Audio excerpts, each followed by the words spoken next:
can't buy great deals unless you can find great deals. So one of the keys is finding off-market deals.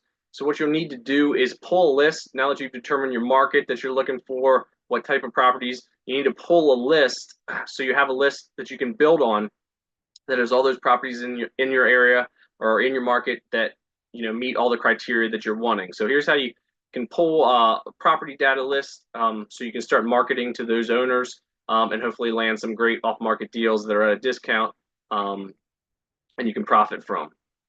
Um, so why do you need a list? There's a couple reasons. It's essential for marketing. You got to find great off-market deals, the ones that are online that are listed, usually have been either picked over or just are overpriced. So finding some direct to seller opportunities is key to finding some great deals. You also need a list so you can keep accurate data on those deals on your area. Anytime they change hands or you've touched base with that owner, and maybe you need to follow up, you need to keep that record. So it allows you 4 good follow-ups. So if you're putting in, you have the property, the details of the owner, details on the property, and you put in when you contacted them, if you reached them, that kind of stuff. It allows you for great follow-up. So you need to keep a good list and continue to build on it. Build on when you touch base with them, if there's a callback time, when you're supposed to follow up, that kind of stuff.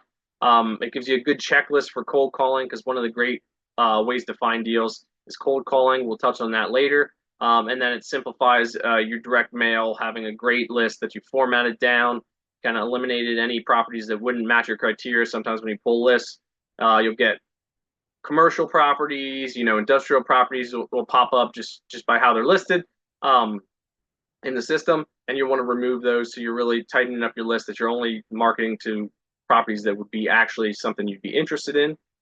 So here's an example on Excel of the list, a list that you could possibly have. You got the owner information, so you have how to get in contact with them. You got the property details. You might have unit count, when it last sold, what it last sold for as well.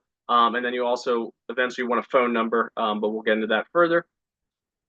So a couple ways to build your list. Listsource.com is what I started out using. You can kind of pick and choose your areas, the unit count, when it was sold, how long the person's owned it, when their loans come and due, that kind of stuff, and really tailor make your list, and then download it. But then it does take a lot of work on your end to kind of format it, all that kind of stuff. So that's what I started with. Lately, I've been using more pinpointskip.com. I just give them my criteria. You can either email them or call them, and they'll pull that list automatically for you. They have a lot of that filtered out of the properties that you wouldn't want. They also have cold calling services provided. If you're doing a big enough list, they can provide you with a company that can do your cold calling for you, which is big. And they do already come skip trace, which is the phone numbers to the owner. So that is huge. It just makes it easy. A lot of other investors also use propstream.com, but other ways to kind of build your list other than just pulling the list and data. From driving around, sometimes you'll find properties that don't kind of make your list or you didn't know. You add those to your list, and then just networking with other investors, networking with other agents, stuff like that. Finding people that have properties listed, and then you add those if they match your criteria, your database, so that way you can market to them directly. So narrowing down your criteria, we kind of touched on this a little bit. We'll go back over it, but area, city, zip, county, where are you targeting? Make sure you get that circle the best that you can, most nailed down. Unit size range, so you could search anywhere from like 3 units to 20 units, depending on what sort of properties you're looking for, what kind of year built. You can make it only a certain age, maybe newer than 1970, depending on how you want to go there.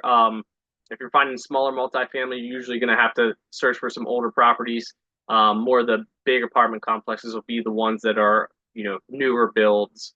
So you're looking at what year you want to do there, and then owner criteria.